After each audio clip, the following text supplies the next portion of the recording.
Hello guys, kain po tayo ng roti prata guys, at saka may halong kape sa umaga.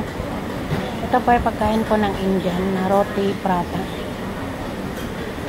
Ayan, ayun po yung sauce. Pwede po natin kainin yan in breakfast, day break, at saka panghapunan. Depende po sa inyo kung ano po yung gusto ninyo guys. Ayan. Magbe-breakfast na po tayo. Kasi wala po kaming tinapay sa bahay, kaya magbe-breakfast na po tayo. Guys, masarap po ito guys. Yung ano po, roti prata without egg. Kasi hindi po ako pwede kumain ng itlog. Gawa ng allergies po ako. May allergy po ako.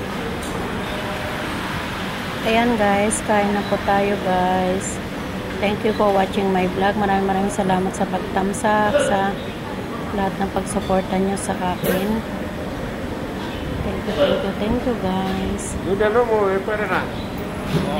Thank you guys for supporting me. Thank you guys for all your thumbs up at sa lahat po guys.